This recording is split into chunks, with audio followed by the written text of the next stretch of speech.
Olá, mentes curiosas. Bem-vindos a esta jornada intelectual. Hoje vamos explorar um hábito que você considera totalmente normal, mas que no passado era visto como algo extraordinário, quase como uma forma de magia ou um superpoder reservado para poucos escolhidos. Então prontos para descobrir? Imagine por um momento um mundo onde ler em particular, dentro da sua cabeça, sem mexer os lábios, fosse tão incomum que as pessoas parassem para te observar com espanto. Um mundo onde o pensamento silencioso que você tem ao ler isso era uma anomalia. Parece inacreditável, mas esse mundo foi nossa realidade por milhares de anos. A grande questão que vamos desvendar é simples, mas profunda. Como passamos de um mundo onde a literatura era um espetáculo público, uma performance em voz alta, para a experiência íntima e silenciosa que conhecemos hoje? A resposta mudou não apenas como lemos, mas também como pensamos e sentimos. Antes de começar, queria contar a vocês algo sobre as imagens que vêm, pois para dar vida a essa narrativa, usei ferramentas de inteligência artificial para gerá-las. Então pensem nelas como uma tela, uma forma de ilustrar as ideias e o ambiente do que estou contando a vocês. Nem sempre serão uma representação exata ou literal, mas um acompanhamento visual para que vocês soltem a imaginação comigo. Espero de coração que gostem. Para entender essa mudança, primeiro devemos viajar à antiguidade, a lugares como Grécia e Roma. Lá, a leitura era fundamentalmente uma atividade oral. Os textos eram lidos em voz alta, seja para um grupo de pessoas numa praça pública, ou mesmo quando alguém estava completamente sozinho em seu quarto. A razão principal desse costume não era apenas cultural, mas também prática.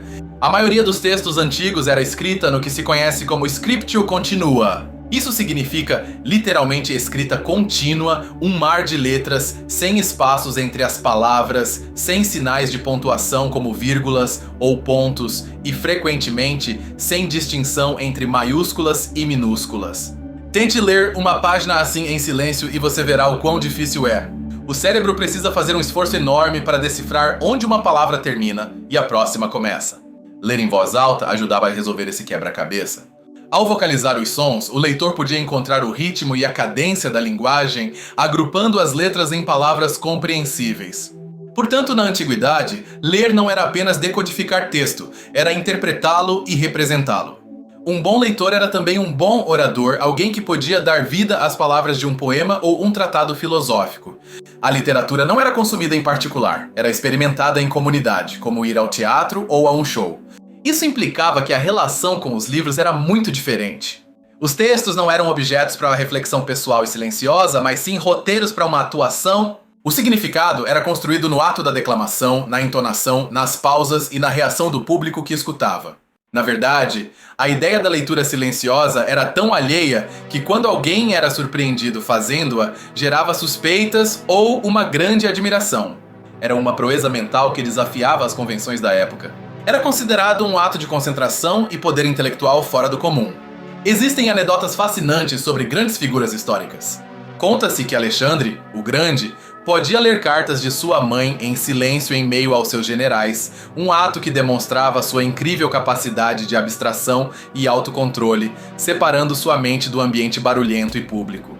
Outro exemplo famoso é o de Júlio César, que, segundo relatos, podia ler e ditar cartas a seus escribas simultaneamente. Essa habilidade de processar texto internamente enquanto realizava outra tarefa verbal era um sinal claro de que sua mente não dependia da vocalização para compreender o que estava escrito. Mas talvez o testemunho mais claro e transformador sobre essa mudança venha do século IV d.C.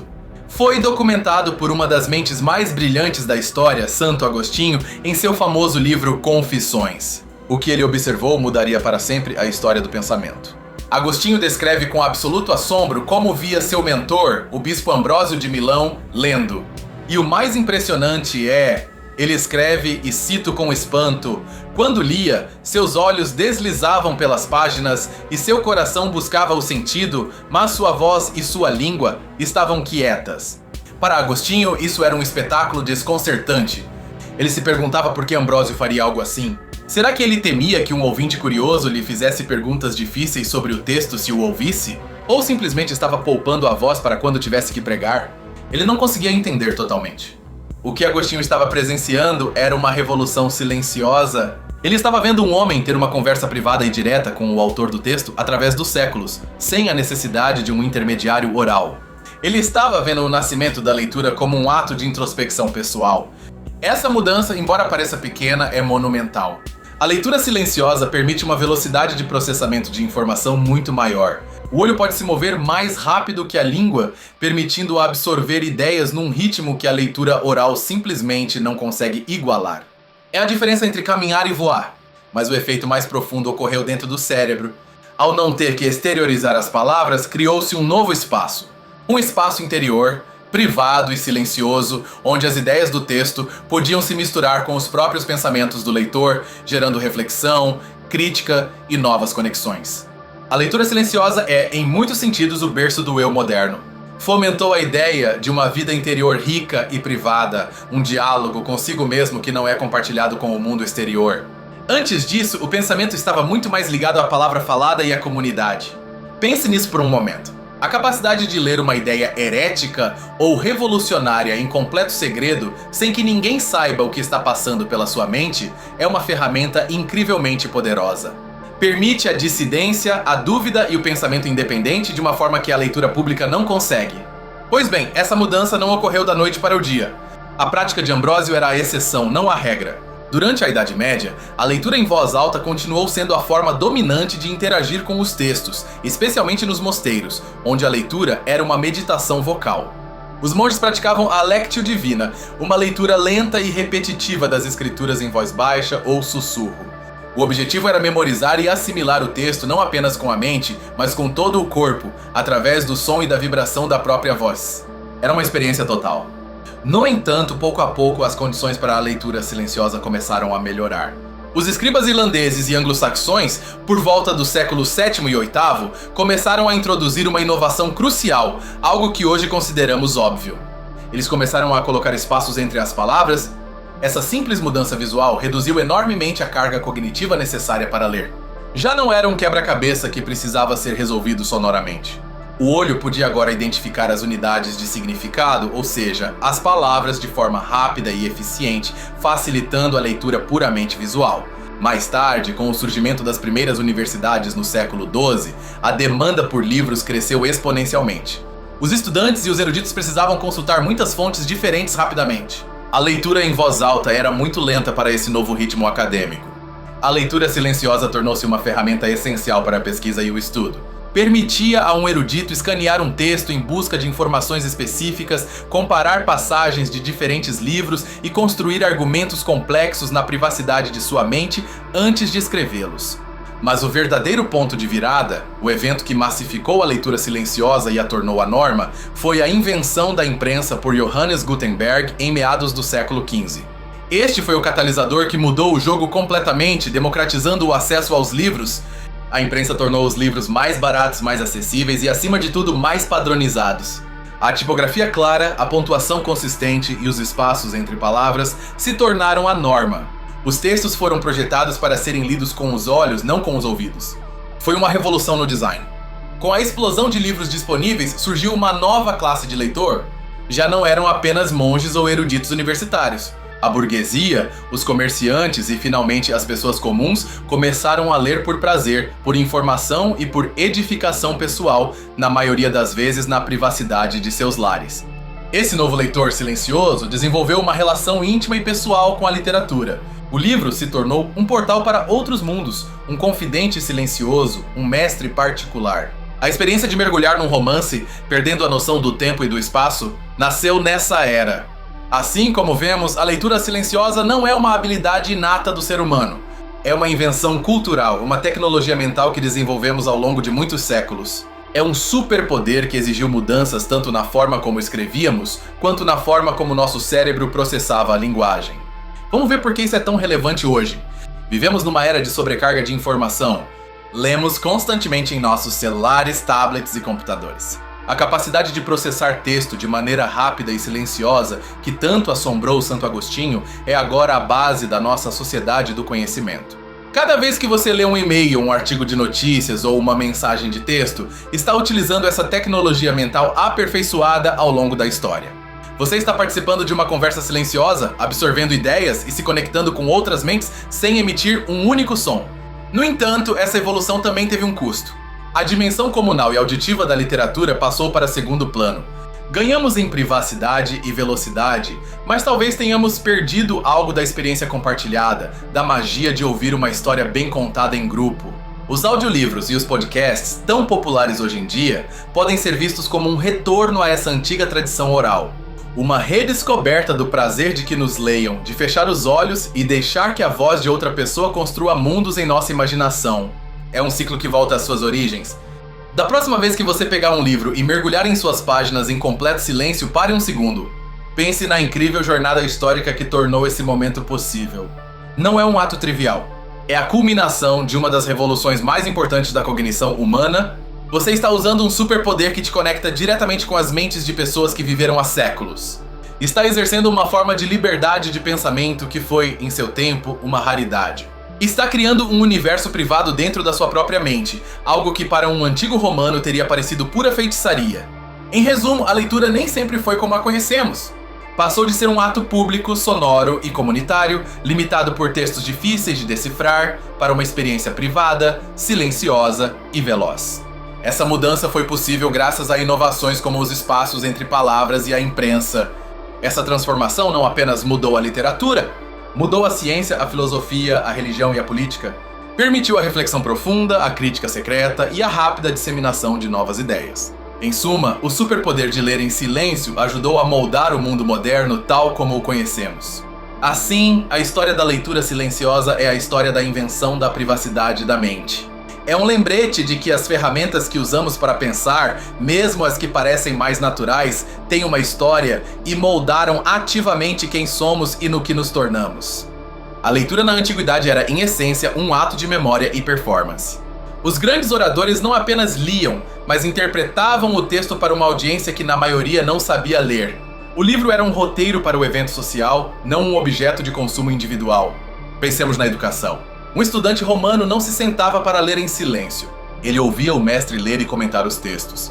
O aprendizado era um diálogo constante, uma transmissão oral do conhecimento, onde o som das palavras era fundamental para sua compreensão e memorização. A falta de pontuação também obrigava a uma leitura mais lenta e deliberada. O leitor tinha que sentir a estrutura da frase através de sua própria vocalização. Cada leitura era, de certo modo, uma nova edição do texto, já que o leitor decidia as pausas e a ênfase, interpretando a intenção do autor. Quando a leitura silenciosa começou a se espalhar, alguns pensadores da época até a viram com receio. Temiam que se perdesse a dimensão social do conhecimento e que as pessoas se isolassem em seus próprios mundos de ideias, sem o benefício do debate e da correção comunitária. O ato de Ambrósio, portanto, não foi apenas eficiente, foi subversivo. Ele reivindicou a autoridade interpretativa para o indivíduo. Já não precisava da validação de uma audiência para entender o texto. O significado era criado na câmara silenciosa de sua própria consciência, um ato radicalmente privado. Esse desenvolvimento cognitivo pode ser comparado a aprender um novo idioma. O cérebro teve que criar novas vias neurais para conectar diretamente o centro visual com os centros de processamento da linguagem sem passar pelo desvio da produção de som e da audição.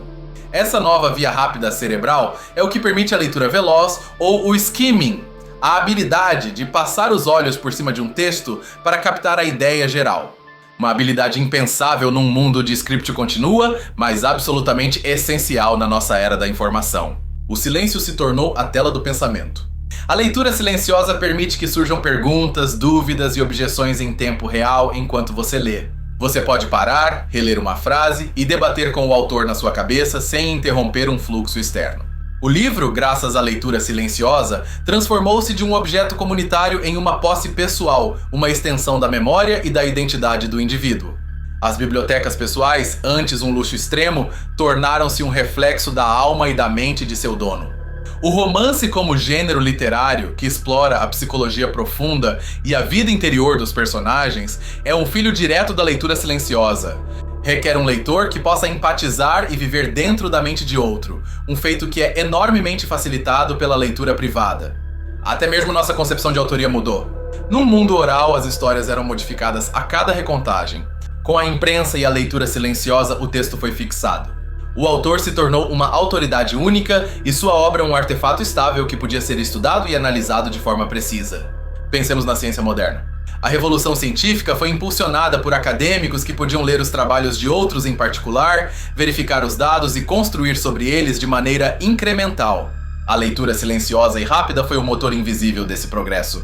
A Reforma Protestante, por exemplo, dependia da ideia de que os indivíduos podiam ler e interpretar a Bíblia por si mesmos sem a mediação de um sacerdote. Esse princípio se baseia fundamentalmente na existência de um leitor competente, privado e silencioso. Em cada passo, da política à arte, a capacidade de consumir e processar ideias em silêncio permitiu uma complexidade e uma profundidade de pensamento que antes eram difíceis de alcançar. Poderíamos dizer que construímos o mundo moderno no silêncio de nossas bibliotecas e estudos. No entanto, é interessante notar como a tecnologia atual está criando um novo híbrido. Lemos em silêncio, mas o fazemos em plataformas sociais, onde o comentário e o debate são instantâneos. É uma espécie de retorno à leitura comunal, mas em um formato novo, digital e textual. A cultura do fio em plataformas como o X ou a discussão em fóruns como o Reddit são formas de pensar em voz alta textualmente. Uma ideia é compartilhada e refinada através da interação pública, um eco digital dos debates filosóficos na Ágora de Atenas. Então, estamos perdendo o superpoder da leitura profunda e silenciosa nesse novo ambiente? Alguns neurocientistas alertam que a leitura em tela, caracterizada pela distração e pela varredura rápida, poderia estar enfraquecendo os circuitos cerebrais da concentração sustentada que a leitura de livros ajudou a construir. A habilidade de mergulhar num texto complexo durante horas, num estado de fluxo ininterrupto, é um tipo de meditação. É um treinamento para a mente que fomenta a paciência, a atenção aos detalhes e a capacidade de seguir um argumento longo. É um refúgio do ruído do mundo digital. Preservar esse espaço de silêncio e concentração é talvez um dos maiores desafios intelectuais do nosso tempo. É proteger aquele quarto próprio em nossa mente que a leitura silenciosa nos ajudou a mobiliar ao longo dos séculos. É um legado que vale a pena defender ativamente. Em última instância, a história da leitura nos mostra que não há uma única forma correta de interagir com o texto. Cada método, seja oral e comunitário ou silencioso e individual, oferece dons e desafios únicos. Cada um molda nossa mente de maneiras diferentes e profundas. O surgimento dos copistas medievais foi um passo intermediário-chave.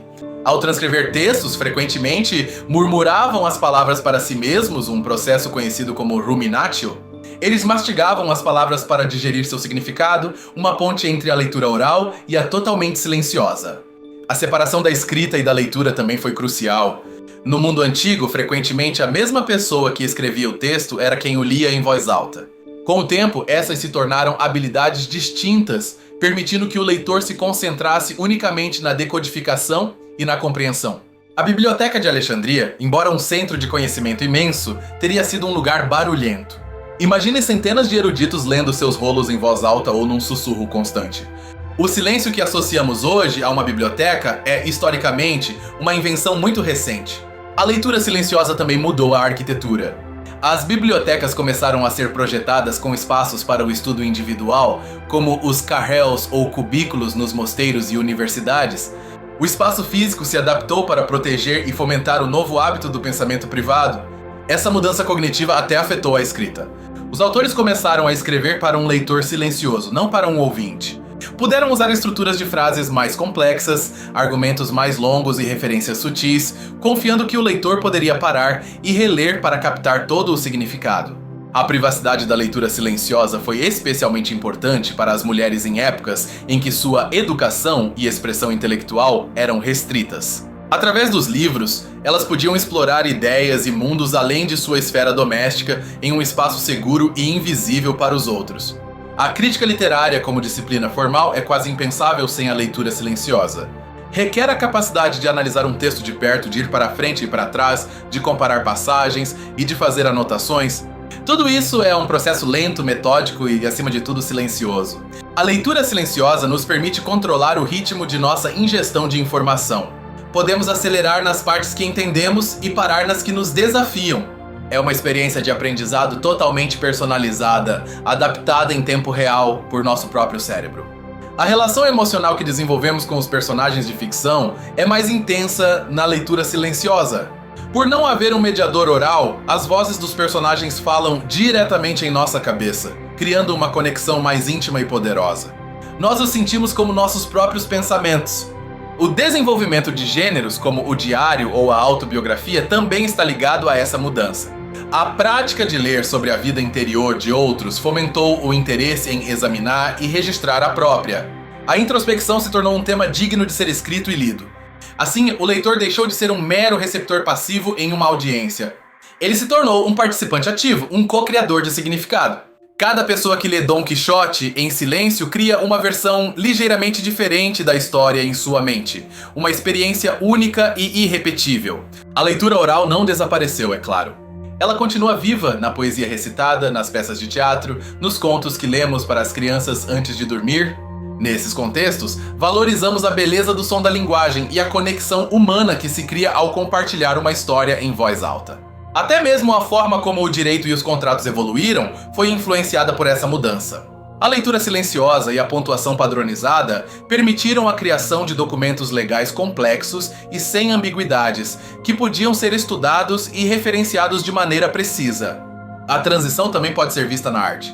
As pinturas medievais frequentemente mostravam livros como objetos de veneração, sustentados por santos ou anjos.